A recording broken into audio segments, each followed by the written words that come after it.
all, you weren't. I was. Check Second the of all, website. you've already ruined the audio. The website. Well, basically all they can hear is me laughing right now, so. Well, no, the Mevo mic is on. That's true. Sure. It's on the FCC. Well, welcome back to Wednesday Night Bible Study. Seriously, you really need to tune in like 30 seconds early so you can hear.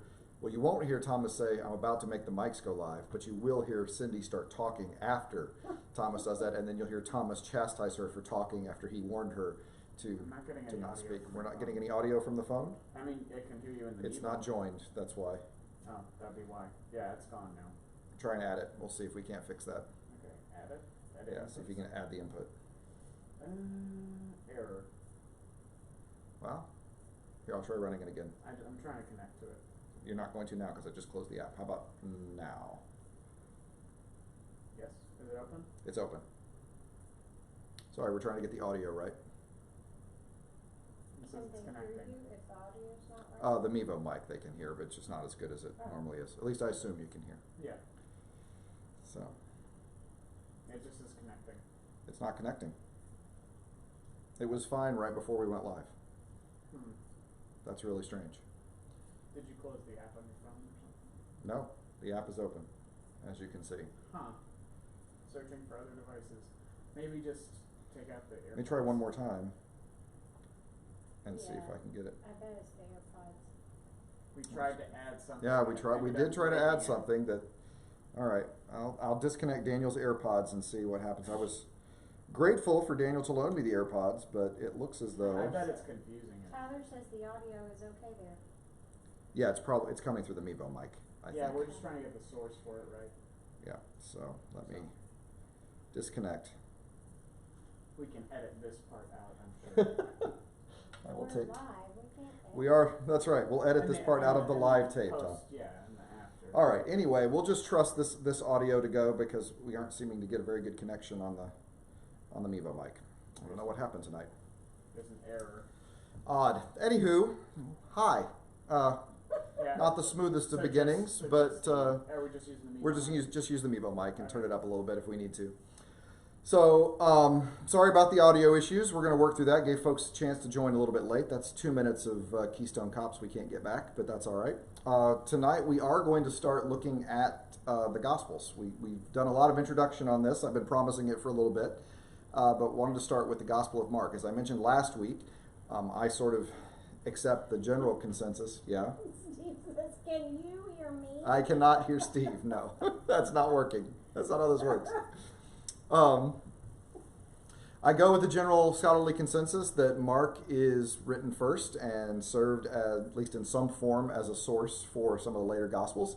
So thought we would start looking tonight. I don't know how far we're going to get. Got a lot. Basically have the first half of notes of the book of Mark up here with selected choices as we go through. But I don't know that we're going to be able to make it all the way through tonight. So we'll just have to see. So with that going, are we good? All right, we got audio, Tom? Yep. All right, so let's, Meg says, lean in closer to the camera. because she can't hear as well. I can turn up the sensitivity. Turn up the sensitivity. Okay. All right, we're going to turn up the sensitivity, Oh Meg. no, she said Steve, lean in Oh. closer to the camera. Oh, never mind. Yeah, Steve, you yell a little louder at the camera. Yeah, angry man shouts at cloud. That's where we are now. Oh, anyway, let's really smooth tonight. We're doing really well tonight. That's okay. It's the heat. It's July, right? We take 1 week off, it all falls apart. This is what happens when you break your rhythm. Let's talk about the authorship of the book of Mark. As I mentioned last week, all of our Gospels, all our canonical Gospels are anonymous. There are no allusions or clues in the text as to who this might be that put this together. There are some who make some suggestions for later in the book that for years I thought might make a compelling argument, but I have since changed my mind on that, so we'll talk about that when we get to the end. We also mentioned last week that one of the suggestions for why no author takes credit for the Gospels is because no author wants to take credit for the good news of Jesus Christ, the Son of God. And that maybe that's why we don't have authorship claims in these texts. Are you just having a fun conversation there? There's no questions or anything? Okay. You're fine. Sorry. She's giggling at her phone, but that doesn't tell me if there's a question or we should move on. I'm Okay. talking to Meg. Okay, It's you and Meg have a great time. Church tradition attributes the gospel to John Mark. It is a fairly early tradition, may very well be a first century tradition. John Mark, you might recall, is the traveling companion of Paul and Barnabas, or Barnabas and Saul when they started out. And for a very short time, but Paul was unhappy that John Mark didn't stay with them on the trip but went home early, and Barnabas wanted to bring him again, and Paul didn't want him to come. And there is sort of this tendency in church history to think that everybody who has the same name in the Bible are all related or the same person, and the opportunities for someone to be named something else. I mean, even though, as I've said, I've heard some estimates that 10% of the people in Israel and 20 were named John, and 10% were named John, and 25% of the women were named Mary. Is it John Mark? Okay, sure, maybe. Don't really know. Really have no idea. The tradition goes back to an early church father named Papias. He lived in the early 2nd century. His tradition is kept alive in Eusebius, who's a 4th century church historian, one of the first church historians, who wrote, this is what the elder, Papias, said. Mark, who became Peter's interpreter, accurately wrote, though not in order, as many of the things said and done by the Lord as he had noted. So that this Mark, who wrote this gospel, was Peter's interpreter, Peter's editor, his publicist, that kept all that together. And I should say that he wrote everything accurately but not in order. We probably want to move away from our conception of what that word order means. We tend to think of order as A, B, C, D, E, F, G, 1, 2, 3, 4, 5, 6, chronology or something like that. This is a rhetorical term, order. And it refers, probably a better way to say it would be recorded these things, but not in proper form, not in an appropriate presentation kind of form. The Luke is the one who, at the beginning of his gospel, we'll see, when he opens it up, he said, many have undertaken to write, but I decided to write an orderly account. And that's not so much, they got it all out of order, as much as it is, this doesn't fit the kind of elevated rhetoric that people would expect for this kind of a story. And so I think that's what Papias is referring to when he says not in order. He's referring to a rhetorical way of speaking. He's not referring to chronology or anything like that. So, is this a reliable source? Sure. It's one of those things that we need to ask the question how important authorship is to begin with. I mean, it does give us a context to hear the text better, but it's probably worth noting that it wasn't important to the authorship. They didn't think that authorship was important when they put it down. The author of Mark doesn't claim any eyewitness knowledge or any kind of special recording. It doesn't claim to be the words of anyone else. It's one of those things that none of these gospel writers try to, and I guess the best way to say it, they don't try to buy authority. It's not like, well, you should listen to me because these are the words of Peter that I wrote down, or you should listen to me because I walked with Jesus. None of our canonical gospels do that. Mark just is in the Bible with no name, and they just assume the work will stand on its own, which is interesting. So I've always said for us, authorship is sort of historical curiosity, but it doesn't affect authority, which is ironic since that's where the word comes from, because ultimately we believe that God is the author behind this text, and that if that's the case, this text is authoritative. It doesn't matter who put pen to paper at that point. It's curious, but that question's already answered. What about John, though? Because he's the beloved disciple. Well, the beloved disciple's never identified in Never John. identified. Yeah. Traditions always said that it was assumed that way. Although the only person in the Gospel of John that Jesus explicitly said to love is Lazarus. And some have suggested Lazarus is actually the beloved disciple in the story. But you're spoiling. That's the 4th Gospel. We're in the first Gospel right now. We were just talking about all of It's all right, though, because the Gospels are all about spoilers. We're going to see that tonight when it's talking. But there's no spoiler warnings on the Gospel. They just tell the story just right out and spoil it from the very beginning. It's just, we have very strong feelings about spoilers in our family. We don't like to do that to people. If we find out you haven't watched something, we don't want to let you know that, Luke is Darth Vader's son. We don't want to say, dang it. But anyway, Gospels don't care about that. How early? Don't know. I mean, I'm going to say I don't know a lot about a lot of this. The earliest tradition claims that Mark wrote after Peter's death, which would have been about 64, 65 in Rome. That's tradition. That works as far as the date is concerned. I have seen individuals date this book as early as in the 40s and as late as in the 70s. But ultimately, we just don't know. That would be the 0070s, not the 1970s. Okay. I was about to say, Yeah, no, I'm just imagining some the 70s. some Roman hippies walking. No, bell bottoms. No, that was what everybody wore in the 70s back then.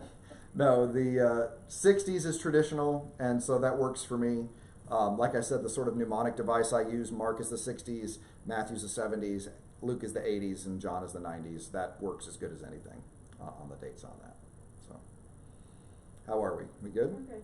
Tyler had mentioned earlier that Mark is his favorite gospel, and he said there's lots of reasons why, and he suspects we'll see them here Yeah, tonight. Mark is Tyler's favorite gospel, and we'll see. Wonder if we'll find out why that's the case for Mark. It was not my favorite gospel to translate, I'll be honest. The Greek, the organization of Mark is incredibly clever. The Greek is lousy. It's just not great Greek. And I think I mentioned last week, in fact, when you see that Luke is copying a passage from Mark, very often he fixes the Greek so it's more elegant when he does, which just makes me laugh when we think about these things. That just imagine him, God, that's no way to say that. It's difficult Greek at times because the subject-verb agreement is awkward, and it's not an elegant Greek like Luke. Luke is lofty Greek in that regard. So that was one of my least favorite things about Mark. But I've come to appreciate a lot of really clever things that Mark does as we go through it. So let's look at what's going on. Where was it written? Again, don't know. Tradition is that it was written in Rome. There are several Latin loan words that are used in this to describe a number of different things, but there's very little evidence in the gospel as to where it might be written. We do get an explanation that we get translation of the Aramaic whenever it's used, and we get an explanation of some of the Jewish customs, but not all. The author seems to think that the audience doesn't know Aramaic, but does know about, for example, what the word Hosanna means, or what Gehenna is, or who Satan is, because on those three terms are never translated or explained. But other Aramaic is. So it's interesting what we can assume his audience knew and what they didn't. We really don't know. So we say possible for an audience unfamiliar with at least some parts of Judaism. And there are some suggestions. Actually, that last point is a suggestion of Richard Balcom, and I tend to defer to him on a lot because he's very smart on these issues. And he suggested that this gospel, and actually all the gospels, should be read as written for a wider audience in the Roman Empire rather than be understood as written for a particular church community, which is a different way of looking at the Gospels than a lot of scholars do. Most scholars assume we're writing this gospel to the church in Rome, and then it gained popularity beyond that. Or John is written to the churches in Turkey, and it gained popularity beyond that. But Balcom suggests that maybe we should read all of these letters as encyclicals, as wide circulating letters throughout the empire, which is an interesting point, and may have a point on that. So I don't know, maybe. How's the book organized? Best to think of it in two parts. There is on the way to Caesarea Philippi and on the way to Jerusalem. Those are the two parts of the gospel. The first half of the book, who is Jesus? This miracle worker, this teacher, this Son of Man. And that is the journey up to Caesarea Philippi, which is the furthest north you can be, basically, in Palestine. It is, in modern Israel, it's as far north, really, as you can go. It's as far away from Jerusalem as you can get, basically. It's probably a little bit north of Dan. It's pretty close to Dan. And Dan to Beersheba was the traditional boundaries of ancient Israel. And so, it's way, way up in the north. And then after that moment in 830, which is the who do people say that I am question, from that moment on, it's a move toward Jerusalem and crucifixion. So as I said before, the synoptics only have one journey to Jerusalem, and Mark is the one that establishes that pattern. He's only making one trip in this story because for Mark, it's the only trip that mattered. So we don't know how many others that he might have made, but this is the one that mattered. So that's the one we talk about for the last half of the gospel. So are we good? All right. Let us move on to the beginning. The beginning of the good news of Jesus Christ, the Son of God, as it is written in the prophet Isaiah. See, I am sending my messenger ahead of you who will prepare your way, the voice of one crying out in the wilderness, prepare the way of the Lord, make his path straight. From the very beginning, we, the readers, know exactly who Jesus is. The author has spoiled it from us right at the start. We know that this is the beginning of the good news, the gospel, the euangelion, of Jesus, who is the Messiah. Remember, Christos is the translation of Messiah in Hebrew, which means anointed, Messiah. So this is Jesus, the Messiah, the Son of God. So we know Jesus is Messiah and Jesus is Son of God. This is important because nobody else in the story gets it. Almost nobody else in the story gets it. Would be a better way to say it. Just a couple of folks. Also should point out that there was no punctuation in ancient Greek manuscripts. Remember all of the Majescule or the Uncial manuscripts we looked at. All the words are continuous script and there's no punctuation. As a result, it is suggested, and I think compellingly so, that this could be read as the beginning of the gospel or good news of Jesus Christ, the Son of God, as it's written in the prophet Isaiah. That's one sentence. And making the point that the gospel is the fulfillment of this Isaianic prophecy. In fact, you might recall last week that it is Isaiah that gives us the word gospel. Isaiah 63 in the 60:3 in the Septuagint says the gospel, I proclaim the good news to the poor, the gospel to the poor. Also should put out that Mark gets his quote wrong here. As it is written in the prophet Isaiah, this part is in the prophet Isaiah, chapter 40, verse 3. This part is in Malachi. So Mark has conflated two Old Testament passages into one and attributed them both to Isaiah. As an Old Testament professor, how does that make you feel? How does that make me feel as an Old Testament professor? What I assume has happened is that, first of all, this is not something anyone would have cared about, except us. And it also, to me, I wonder if it is not part of maybe a lectionary reading or a litany that they might have had. We sometimes wonder if there were not arrangements of texts that were kind of cleverly put together. They were thought of together in the same way. I mean, obviously, these are dealing with Messiah questions, and both of those passages are dealing with Messiah questions. And so I don't want to say Mark was confused. I don't want to say that Mark was wrong. I want to say that Mark was dealing with texts that were familiar to him in a way that would have been received that way. Okay. It doesn't bother me that much. Okay. I mean, they can do this. I'm going to call someone else out when they say that, the Bible says that, cleanliness is next to godliness. Benjamin Franklin said that. The Bible doesn't say that. So that one I would get on to folks about. This one bothers some folks, and I'm not one of the folks it bothers. So anyway, how are we doing there? As I say, the beginning of the gospel of Jesus Christ, the Son of God. It's, huh? Oh, well, we jump right into the John the Baptist stuff. We'll get there. Yeah. So it's okay. I didn't read the end of it. No. John the Baptist shows up. I just want to make sure you knew you didn't read it. Yeah, I knew I didn't read it. Thank you. You're welcome. That's what I'm here for. I knew you would be. I said that nobody else got Jesus' identity as Son of God. We, the reader, know. None of the characters do. Well, almost none of the characters do. Characters do call him Messiah or Christ, depending on your Bible's translation. God proclaims Jesus as Son at the baptism and at transfiguration. So it doesn't come as a surprise to God that Jesus is the Son of God here. That's probably good news. Demons also recognize that Jesus is Son of God. The only human being to explicitly call Jesus Son of God is the centurion at the crucifixion. Surely this man was the Son of God.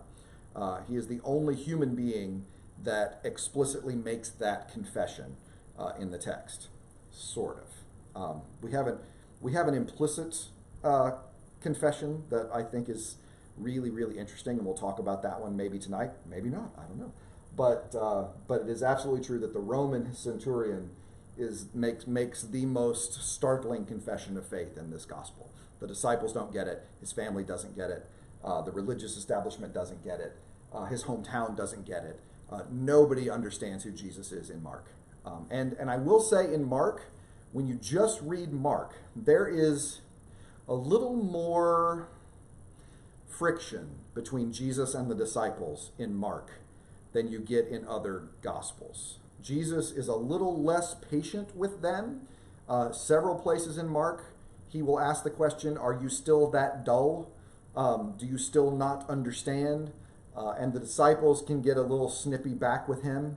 We saw that last week in the storm passage where Mark says, where the disciples say to Jesus, don't you care that we're perishing? And Jesus says back to them, have you still no faith? I mean, there's just not a lot of patience going on. We'll see that in one of the stories tonight as well, that friction between them. So, all right? Okay. We jump into the story right after that confession. As you saw, John the Baptist begins his preaching and baptizing and prophesying that Jesus is coming. Mark is fast moving. Mark is a great sort of movie script. You hit the ground running in Mark. There is no infancy narrative. There's no birth narrative. Jesus just John appears on the scene and Jesus right after that. So we read to verse 9. In those days, Jesus came from Nazareth of Galilee and was baptized by John in the Jordan. And just as he was coming, so you don't get any of the protesting, none of that. We don't get a lot of detail in this one. Just as he was coming up out of the water, he saw the heavens torn apart and the Spirit descending like a dove on him. And a voice came from heaven, you are my Son, the beloved. With you I am well pleased. In Mark, it's not clear who all hears this confession or sees this happen. It seems that others heard that voice from heaven. But here, as Jesus was coming out of the water, Jesus saw the heavens torn and the Spirit descending like a dove on him, and a voice came from heaven, you are my Son, the beloved. Not this is, like we get at the Transfiguration, an address to the disciples who are standing there and they need to listen, like we've heard in other places. That, to me, has always been an interesting question. So, Jesus is baptized. Mark 1:12, the Spirit immediately, this word is one of the most common words in the Gospel of Mark. Immediately. Everything happens right now in Mark. Immediately after this, the Spirit drove him out into the wilderness. He was in the wilderness 40 days, tempted by Satan, and was in the wilderness with wild beasts, and the angels waited on him. But we're not going to go into a lot of detail. We don't have time to unpack all of that. Obviously, Matthew will give you the details of what those temptations were like, and the food question and all that. No time for that, right? He was in the wilderness 40 days, wild beasts, angels. It was pretty cool. Anyway, that was it. That's the whole story for John. Like I said, fast-moving gospel, Mark. Now, after John was arrested, so John now has been arrested, Jesus came to Galilee proclaiming the good news, the gospel of God, saying, the time is fulfilled, the kingdom of heaven has come near, repent and believe in the good news, believe in the gospel. So, three aspects to this proclamation. One, it's time. We're there. The kingdom of heaven, that Old Testament prophecy of coming, is at hand. Some translations have within you, which is not a great translation. Under your nose might be a better way to look at it. Right here. It's ta-da! I mean, here it is. The kingdom of heaven is at hand means you can reach it. We say it as it's become kind of a phrase that we don't realize that what Jesus is saying is, it's now. It's time. So, turn from your way. Repent. Make a turn. And believe and accept this gospel. That is, it's now. It's me. This is what's happening. So he's already started preaching that quick. We're 14 verses in. He's baptized. He's endured the temptations. John's been arrested. A lot of stuff happening in 14 verses here in all of this. So we're okay? Take a breath. I'll take a breath. So a little bit later, they went to, same chapter, right? They went to Capernaum. And when the Sabbath came, he entered the synagogue and taught. They were astounded at his teaching, for he taught them as one having authority, not as the scribes. Just then there was in their synagogue a man with an unclean spirit, and he cried out, what have you to do with us, Jesus of Nazareth? Have you come to destroy us? I know who you are, the Holy One of God. But Jesus rebuked him, saying, be silent and come out of him. And the unclean spirit convulsing him and crying with a loud voice came out of him. They were all amazed, and they kept on asking one another, what is this? A new teaching with authority? He commands even the unclean spirits, and they obey him. At once his fame began to spread throughout the surrounding region of Galilee. So he's in the north, on the eastern shore of the Galilee in Capernaum, and teaching in the synagogue with a level of authority they're surprised by. He doesn't have that typical pedigree that you would expect. He doesn't come from the good schools in Jerusalem. He doesn't have a rabbi he studied for. But he studied with, he's simply teaching with authority, and even these unclean spirits obey. And that causes the reputation to spread. Well, as soon as that happened, as soon as they left the synagogue, they entered the house of Simon and Andrew with James and John, who he's called just before this. Now, Simon's mother-in-law, which does imply that Simon was married, because as I understand it, that's how that works. You only get a mother-in-law if, in fact, you're married. So it's always been fun to know that the tradition in the Catholic Church is Peter was the first pope, and of course, he was married. So we don't bring up a lot of that. That doesn't get a lot of press, I would think, but it's fun. Now, Simon, it's fun when you're a Baptist and you want to poke your Catholic friends. That's why that's fun. When you get a little stick and you go poke, it's fun. But it's what Jesus would do. You know what? That might not be Jesus. I might be thinking of somebody else. Anyway, Simon was thinking of me. Simon's mother-in-law was in bed with a fever, and they told him about her at once. He came and took her by the hand and lifted her up. The fever had left her, and she began to serve them, which seems like a really mean thing to do to a woman who's been near death, right? You just, now that you're better, could you go make some, please? We're starving, and that's not very nice.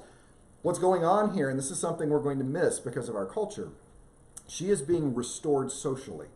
That it is not just a healing that is taking place. She is now being allowed to fulfill the role in the society. Now, we can debate how appropriate that role is, but that role in society that she was previously unable to because of her illness.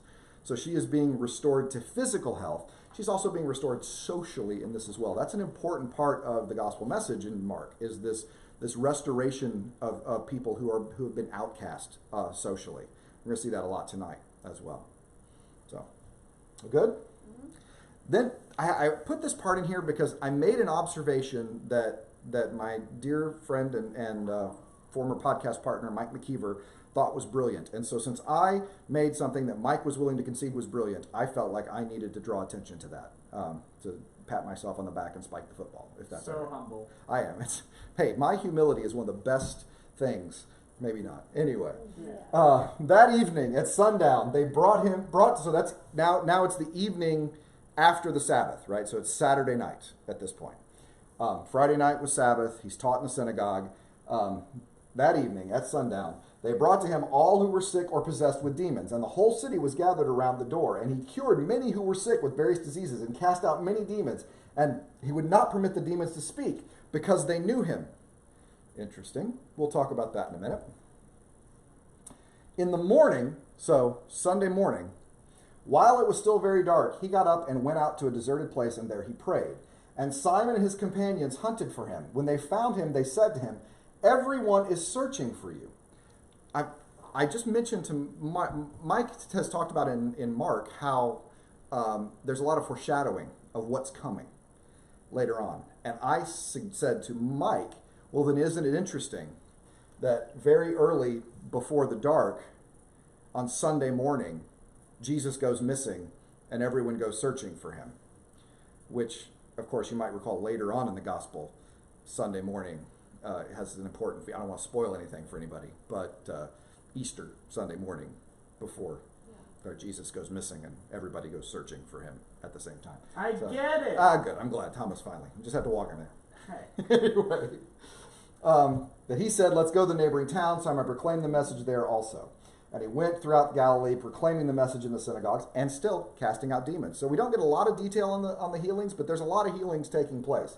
We do get this one. A leper came to him, begging him. Kneeling, he said to him, "If you choose, you can make me clean." Moved with pity, Jesus stretched out his hand and touched him and said to him, "I do choose." Now, significant here, leper is unclean. Jesus is now touching that which is unclean. And instead of Jesus becoming unclean, the unclean thing is cleansed. So the marginalization again is significant. It's a reversal here. He is being restored once again. Immediately, the leprosy left him and he was made clean. After sternly warning him, and he sent him away. And we got a lot of antecedent issues on this, okay? So Jesus, after warning the leper, Jesus sent the leper away at once, saying to the leper, "See that you say nothing to anyone, but go show yourself to the priest and offer for your cleansing what Moses commanded as a testimony to them." But he went out and began to proclaim it freely and spread the word, so that Jesus could no longer go into a town openly, but stayed out in the country, and the people came to him from every quarter. So make sure that you don't say anything. And the man left and told everybody. So this brings us to one of the really sort of odd features of the synoptics, Mark and Matthew in particular. Matthew certainly, I think, picking it up from Mark. And that's what's known as the messianic secret. Jesus silences the demons, you've already seen. He always kept the demons from talking because they knew who he was. And he silences the disciples. He silences the leper who is healed. Don't tell anybody. He doesn't let anyone say, he tells them not to. Whatever you do, don't tell anybody who I am. These commands for silence are called the messianic secret in the Gospels. He does call himself Son of Man. He does that publicly and often, but he doesn't let anybody spread the news about this kind of nature of who he is. I have heard a lot of theories about why this is, and some of them, frankly, are just dumb. Usually I have a great deal of respect for other theories, and I try to at least allow the possibility for their entertaining, but I just don't for some of these, namely the first one. The first argument I have heard on this is that, well, what Jesus is doing is he's using reverse psychology. You tell people don't do something, and you know they're going to go do it. Jesus, knowing people as Jesus does, don't you go telling anybody about this. Okay. Oh, stop. Stop it. Don't say anything. No, I'm sorry. I don't believe in a passive-aggressive Messiah. I just don't. You believe in one that laughs. Maybe I do believe in one who laughs, but I don't believe in a passive-aggressive Messiah. Some say the secret had to be maintained to bring about the crucifixion. So in other words, Jesus knows the path that this is taking and is going to bring it about by keeping the secret. Badly, because everybody's going on. I think the most compelling argument, and the one that makes the most sense to me, is that Jesus as Messiah can only be understood in light of the crucifixion. That you're not going to understand who Jesus is until crucifixion, resurrection. Then you can start, because right now, if you go start spreading the message, you're spreading an incomplete message. You're spreading even a misleading message, because you're going to let people think I'm not the kind of Messiah that they think I am. You have to wait until after crucifixion. Then it makes sense. That to me is the best argument for the messianic secret, is that Jesus is, but when you see how important crucifixion is, I don't think you can miss that. So, we good? Questions, comments, thoughts? We're doing all right tonight? Doing okay time-wise, too. This is good. Okay, Mark 3. He went up to a mountain and called to him those whom he wanted, and they came to him. And he appointed 12, whom he also named apostles, to be with him, and to be sent out to proclaim the message, and to have authority to cast out demons. So he appointed the 12, Simon, to whom he gave the name Peter. Spoiler alert, he does that later in the Gospels, so this, just so you don't get confused on that. There is no suspense. No, no suspense on this, not really. James, son of Zebedee, and James, John, the brother of James, to whom he gave the name Boanerges, that is the sons of thunder, the Boanerges. Thor. Why did he name him Thor? Thor, well, because he didn't speak Norwegian, I guess. I mean, that would be my guess. And Andrew and Philip and Bartholomew and Matthew and Thomas and James the son of Alphaeus and Thaddeus and Simon the Canaanian and Judas Iscariot who betrayed him. Spoiler alert on that one too. Going to be looking forward. Again, Thomas is right. No suspense. It also implies to me, I sort of think, that the people that Mark is writing this gospel to know this story. By the way, Simon, that's the guy named Peter. Hey, remember? Peter, I've heard of him. Okay, this is Simon. Got it. All right, it makes sense. Judas, This is the meet the team section. It is the meet the team section. Thaddeus sometimes also called Judas, by the way. And so there's Judas and the Judas Iscariot. So after he does this, then he went home.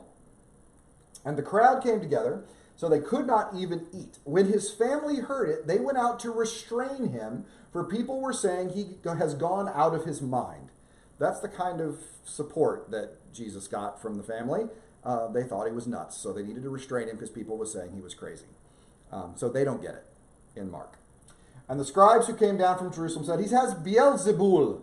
Not Beelzebub, Beelzebul. Beelzebul means Baal is prince. Beelzebub means Lord of the Flies, and most everyone believes that Beelzebub is an intentional scribal corruption of Beelzebul, because they would never want to say that a false god is prince. they would want to say that this is the poopy god, the lord of the flies. I mean, which is the lord of the flies. The poopy god is lord of the flies is the poopy god. That's the best way I notice. Your god's a poopy god. Anyway, it's by Beelzebul, that the ruler of demons, he casts out demons. He called to them and spoke to them in parables. How can Satan cast out Satan? If a kingdom is divided against itself, that kingdom cannot stand. And if a house is divided against itself, that house will not be able to stand. Wait a minute. If Satan has risen up against himself and is divided, he can't stand, but his end has come. And no one can enter a strong man's house and plunder his property without first tying up the strong man. Then indeed the house can be plundered. So, did you get all that? Jesus is... Abraham Lincoln's a plagiarist. Abraham Lincoln used a lot of good biblical imagery. Exactly right. Not a plagiarist. He's just creative. Don't you remember the line that good writers borrow from other writers, great writers steal outright? Yeah, that's true. Anyway, I wonder if this is not, Jesus is now plundering Satan's house in this story, and he has apparently tied up the strong man, and the assumption is the binding occurred back in the wilderness part that we didn't get. That's this part of the story we didn't hear. That's why Jesus is doing so well. Now, right after this, this is the initial part. Right after this, the family shows up again. Then his mother and his brothers came, and standing outside, they sent to him and called him. And a crowd was sitting around, and they said to him, your mother and your brothers and your sisters are outside asking for you. This is later in the chapter after they've come to get him because they thought he was out of his mind, right? He replied, who are my mother and my brothers? Hope he didn't finish right there, because otherwise it'd be a little awkward. And looking at those who sat around him, he said, here are my mother and my brothers. Whoever does the will of God is my brother and my sister and my mother. So Jesus is now redefining family. He has already taken James and John away from the Father, which is crazy, right? I mentioned that in a sermon a time or two. Father, the image of father in the first century is not a positive one. Fathers are overbearing. They are dictatorial. And frankly, let's put it this way: the emperor of Rome, the image that he was most comfortable with was the father of the emperor. I'm the father of all of you. And so think of emperor when you think of household father as well. They were controlling and dictatorial. You'll also notice there is no redefinition of father. Redefinition of mother, brothers, and sisters. Father here is only reserved for God, your Father in heaven. So you don't get a new father, but you get new mothers and brothers and sisters in the church, because God is the Father in heaven, which I find that is interesting. So that the authority here is being redefined. Family is being redefined. This is a thoroughly countercultural and revolutionary idea. This redefinition of family in the early church. I was just sharing this week. It's also one of those things that makes it really hard to understand who's related to anybody, because everyone in the early church would have seen everyone else as brother or sister, and so it's hard to know. Brother of Jesus, real brother of Jesus, or brother of Jesus? Because is everyone the brother? Thanks, brother. Thanks, brother. So, this whole redefinition of family. How are we doing? Everybody's quiet tonight. Not a lot of questions tonight. Okay, we're moving along. They came to the other side of the sea, to the country of the Gerasenes. And when he stepped out of the boat, immediately a man out of the tombs with an unclean spirit met him. Though this man is unnamed, Mike and I were taking to calling him Gary, because he was the Gerasene demoniac. So he is Gary, the Gerasene. Yeah, it was just an easy one, and it stuck. For 3 years of the podcast, we called him Gary. Now I think of Gary every time I think about this. He lived among the tombs, and no one could restrain him anymore, even with a chain. So obviously, this man is about as unclean as you can get. He's in a Gentile area, he's living in the tombs, and he has demons in him. That's about as bad as unclean. That's an unclean man, really, all the way around. He'd been restrained with shackles and chains, but the chains he wrenched apart, shackles broken to pieces, and no one had the strength to subdue him. Night and day, among the tombs and on the mountains, he was always howling, and bruising himself with stones. When he saw Jesus from a distance, he ran and bowed down before him, and he shouted at the top of his voice, "What have you to do with me, Jesus, Son of the Most High God? I adjure you, by God, do not torment me." For he had said to him, "Come out of the man." The flash forward. Jesus said, that's why the man's yelling. Because Jesus had said to him, "Come out of the man, you unclean spirit." Then Jesus asked him, "What is your name?" He replied, "My name is Legion, for we are many." This is in no way a subtle dig at the Romans. He is in an area that is absolutely where the Romans came in when they would march through Palestine later on in the century. And the name of the demons is Legion. This is a Roman organization of the military. There's no subtleness in this at all. He is absolutely, again, countercultural and poking the Romans. He begged him, that is, Legion begged Jesus earnestly not to send them out of the country. Now there on the hillside a great herd of swine was feeding, and the unclean spirits begged him, "Send us into the swine, let us enter them." So he gave them permission, and the unclean spirits came out, entered the swine, and the herd, numbering about 2,000, that's a big herd of swine, rushed down the steep bank into the sea and were drowned in the sea. Question. Sure. Steve. Steve. A lot of exorcisms. Is Yes. this a Markian phenomenon he seems to emphasize? Is it a Markian phenomenon that we have a lot of exorcisms? There are many exorcisms mentioned in Mark. I don't know if it's a synoptic trait. You don't get that in John. And it's probably a synoptic trait because I believe Matthew and Luke borrowed from Mark. So it was important to Mark. I also want to be I want to be a little careful because certainly in the first century, all of the exorcisms are healing miracles. We tend to think of them as exorcisms, but I think they would have been seen as healings in the same way that I don't think there is an appreciable difference in the mind of the first century of cleansing a leper and casting out a demon. Those both are healings, I think. Although we would categorize them, I think, as different kinds of healings, different kinds of miracles. I think they're the same miracle for them. So it's a good question. Yeah. So what happens to Gary? Well, the swineherds, the people who are herding the swine, which I wasn't even aware of being a term, because shepherds do sheep, I guess, but swineherd is a word. I didn't know that one. I would have probably used pig shepherd, but I don't know. I just never knew that word till pig shepherd. Swineherds ran off and told it in the city and in the country. Then the people came to see what it was that had happened.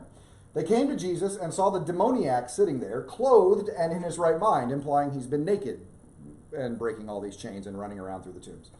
They were the very man who had had the legion, and they were afraid. Those who had seen what had happened to the demoniac and to the swine reported it. Then they began to beg Jesus to leave their neighborhood. And he was getting so this guy is able to cast demons out, but it's also bad for the economy because we just lost all these pigs. So better for you to not. You're causing us an economic loss here, Jesus. Could you just go? Sure, I'm glad the guy's better, but at what cost? 2,000 pigs? Is one guy really worth 2,000 pigs, Jesus? Get back in the boat. So anyway, they began to beg Jesus to leave. As he was getting into the boat, the man, this Gary, who had been possessed by the demons, I got a tickle in my throat, begged him that he might be with him. Please, right? Jesus, please take me with you. But Jesus refused and said to him, go home to your friends and tell them how much the Lord has done for you and what mercy he has shown you. Complete flip, right? Everyone else has to keep silent. Don't tell anybody. But he tells this man, go and tell everyone what the Lord has done for you. What does the man do? And Gary went away and began to proclaim in the Decapolis, the 10 cities in that area, how much Jesus had done for him, and everyone was amazed. Did you see what just happened? Did you see what Gary just did? Go and tell everyone what the Lord has done for you. And Gary went and told everyone what Jesus did. Jesus is God. Jesus is Lord to Gary. He gets it. This is a guy who gets it. So when I said that the Roman centurion was the only one who confessed Jesus, he's the only one who verbally confesses that Jesus is Son of God. Gary gets it too. He absolutely confesses that Jesus is Lord. So this is again, these functional claims for deity in the text. We don't get those declarations that we might be more comfortable with. They happen functionally, and they happen like this. Go ahead. Steve, also, going back to the exorcism. Yes. My take on Legion Yes. reference has always been that locals were simply awed by size and organization Mhm. of the Roman military formations. Yeah, that legion was a reference to the fact that that term carried with it such respect within the local populace. You know, the military might of Rome was legendary, and so to invoke that term would certainly be intimidating, which is probably what's going on as well. That's absolutely the case. Yeah, and also I think to pick Rome is not a mistake either. They're picking that on purpose too. So with that in mind, Mhm. is there a political statement also Mhm. being made? I think so. Intentionally. Oh, I think there's definitely a political statement being made. Yes, the So- legion has ended up in the swine and drowned in the sea by the power of God. On the fact that Gary is saying That Jesus is Lord. I Sorry, told you it I'm sticks, like- doesn't I'm- it? it's Yeah, the- Gary sticks. It works perfect.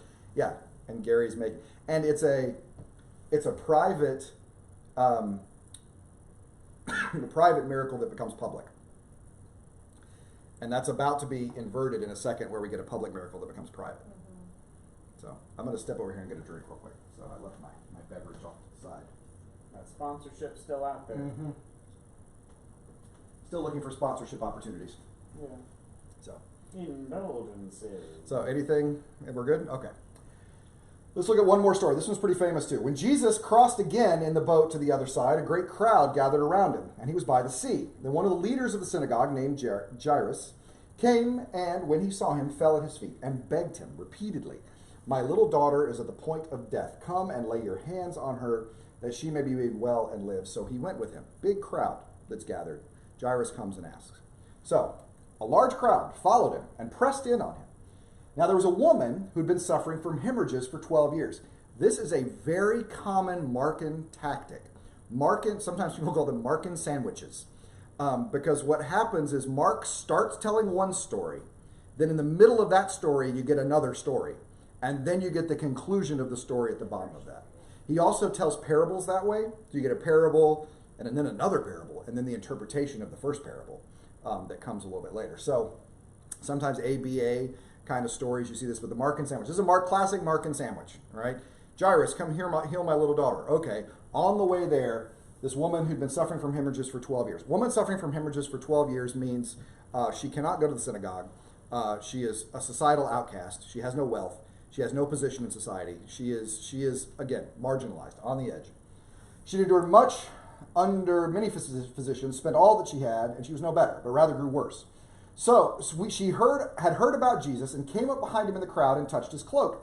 For she said, "If I but touch his clothes, I will be made well." Immediately, her hemorrhage stopped, and she felt in her body that she was healed of her disease. Immediately aware the power had gone forth from him, Jesus turned about in the crowd and said, "Who touched my clothes?" Now here's where we start to get to those snarky disciples I was talking about. His disciples said to him, "You see the crowd pressing in on you? How can you say, 'Who touched me?'" What kind of a stupid question is this, Jesus? They're just being his bodyguard. It's like, who touched you? Everybody touched you. There's a crowd here. Who Son of touched God, you? make a hole. Son of God, make a hole. Yeah, exactly. No, they didn't get that. They didn't get Son of God. Messiah, make a hole. He looked all around to see who had done it. But the woman, knowing what had happened to her, came in fear and trembling and fell down before him and told him the whole truth. He said to her, "Daughter, your faith has made you well," so healed you. The word for salvation and the word for healing are exactly the same in Hebrew. So your faith has saved you, your faith has healed you. Same statement. No way to know. Go in peace, be healed of your disease, be saved from your disease. So you're smirking, you okay? Yeah, I just love that story. It's a great story. And now she's restored. Again, socially, this healing has not just healed her body, it has restored her to a place in society. This gospel is restorative. It brings justice and moves away from marginalization. And these people who are on the outskirts and the people who are suffering find hope and healing and a way in which they can contribute in the way to that society in meaningful ways. It's a beautiful thing. It really is a beautiful thing. But we're not done, because he's still on the way to go see Jairus, right? Jairus' daughter. While he was still speaking, some people came from the leader's house. So we're back to the first story again. "Your daughter is dead. Why trouble the teacher any further?" But overhearing what they said, Jesus said to the leader of the synagogue, "Do not fear, only believe."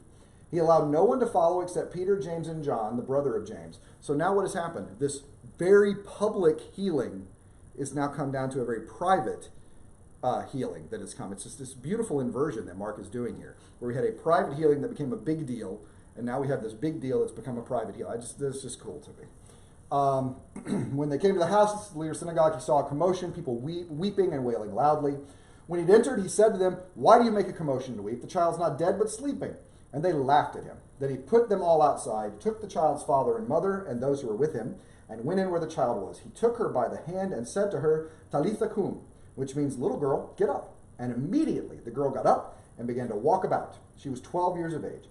At this, they were overcome with amazement. He strictly ordered them that no one should know this and told them to give her something to eat.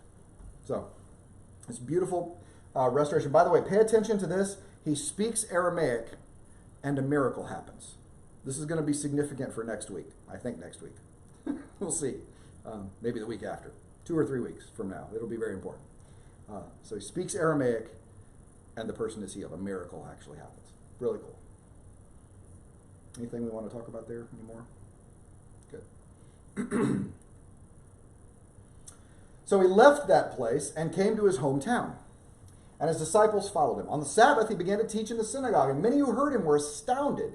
They said, "Where does this man get all this? What is this wisdom that he's been given? What deeds of power are being done by his hands? Is not this the carpenter, the son of Mary, the brother of James and Joseph and Judas and Simon? And are not his sisters here with us?" And they took offense at him. I mean, he didn't have that kind of training to tell them. We don't know exactly what he said. Luke gives us some detail on that, but nothing here in Mark, just that they were offended by his teaching. Jesus said to them, "Prophets are not without honor, except in their hometown and among their own kin and in their own house." And how about this phrase? He could do no deed of power there except that he laid his hands on a few sick people and cured them. And he was amazed at their unbelief.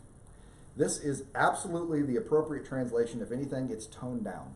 He was unable to do any miracles in his hometown because of their lack of faith. He was astounded by their lack of faith, and as a result could do no miracles. He only works miracles to the level of people's belief. Matthew softens this. Okay, Matthew says he didn't do any miracles. Mark explicitly says he couldn't. He was unable to do any miracles because of their lack of faith. If you're going to amaze Jesus, let's not amaze Jesus at our lack of faith. That's a bad thing. We're only going to be able to do what we believe can happen in this. Deeply troubling. I think at the end of the day, we'll just move on, I think, from that. Don't you think? We don't want to talk about that too much. Yeah, we don't want to talk about that. What's that? Talk about that. No, it's fascinating to me that this lack of faith, that Jesus is able to work. I can't work under these I conditions. cannot work if you don't believe it can happen. It's not going to happen. I mean, there's something to that I think is just, it's compelling. It's interesting. Well, we are going to make it to the halfway point. This is exciting.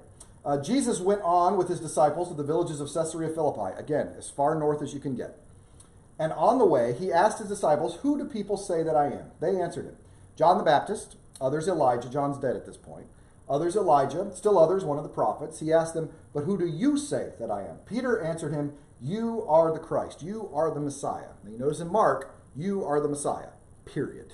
In Matthew, "You are the Messiah, Son of the living God." But that's not what he says in Mark. In Mark, no one says that until we get to the end. And he sternly ordered them not to tell anyone about it. So this confession, they're right, but don't say anything. Now he tries to tell them what that means. And this is where it goes sideways for him. Then he began to teach them that the Son of Man must undergo great suffering, be rejected by the elders, the chief priests, the scribes, and be killed, and after 3 days rise again. That's what it means to be Messiah, just so you know. And he said all this quite openly. I love that line. He just told everyone. He just said that. The people are listening, Jesus. That's the committee meeting. We do that in committee. You don't do that in the sanctuary. What's the matter with you? So Peter decides to take him aside, because you don't want to rebuke Jesus openly. Never goes well. But takes him aside and began to rebuke him. But turning and looking at his disciples, he rebuked Peter. That's not good. So he decided to rebuke Peter publicly and says, "Get behind me, Satan, for you are setting your mind not on divine things, but on human things."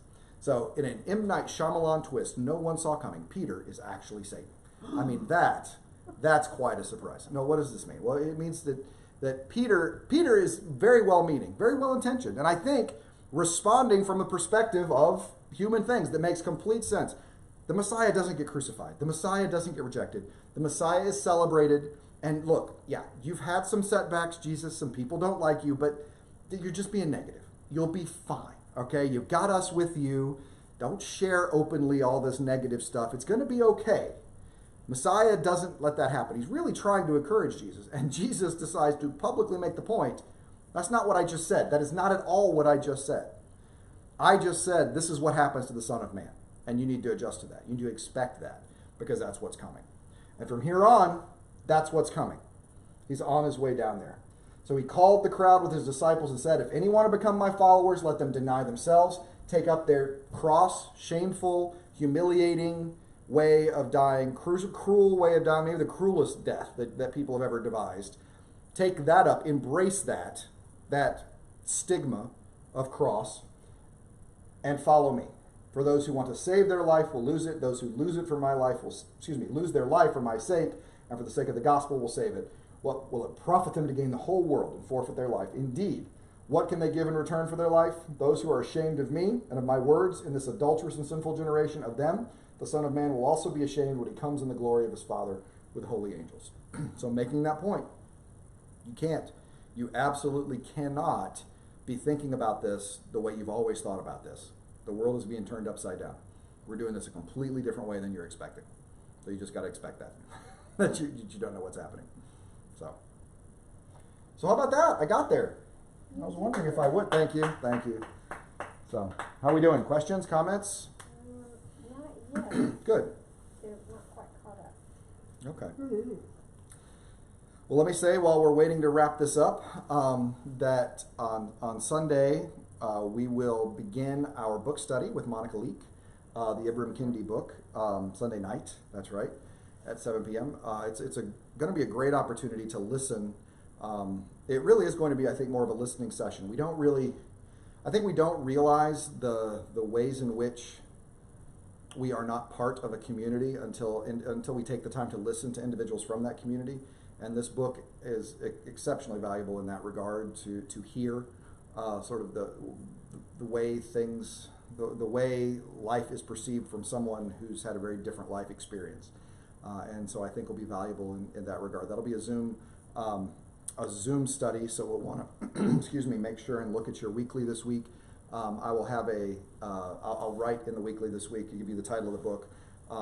And I know that Amazon has been out, but they did get some in, and people have been able to order it. So you should be able to get it pretty soon. So you can also download it on Kindle and read it electronically for those of you who have those devices. So that's good. Yeah. Bob Lasitra. Yes, Bob Lasitra. Where is the grace in that last exchange? And only if you think there's time to give a good answer. Where is the Also, grace what's in the name last and exchange? author, okay, of the book you just said that. The Ibram Kendi, IBRAMKENDI, How to Be Anti-Racist is the book. Where's the grace in the last story? It's coming. It's coming. Remember that at this point, this is the inner circle. These are the apostles. These are the ones who are supposed to be able to speak for Jesus, and they don't get it. And Jesus asked that question several times. Do you still not understand? Do you still not understand? Do you still not understand? And so he is trying to confront them with and tear down, really, their preconceptions of what Messiah is. And I think one of the reasons that it needs to be a secret is because they've got the wrong idea about what Messiah is. And so he is trying to tear down their expectations of what Messiah is so that they can resurrect what Messiah truly is in their lives as they go out to work as apostles. So we are not in the grace part at this point. At this part, we are in the speaking truth, uncomfortable truth in difficult time part of this. So we're more at a prophetic. This is a prophetic part, exactly, that we're in. Your way is not the way it's going to be. It's going to be uncomfortable and upside down. You want to keep your life, you lose it. Crucifixion doesn't bring shame, it brings glory. So it's some of the things that actually John brings on later on. He says that makes sense. So, good. All right. Well, in that case, I will let you go this week. Thank you so much for watching. For you, those of you who watch live, and for those of you who decide to tune in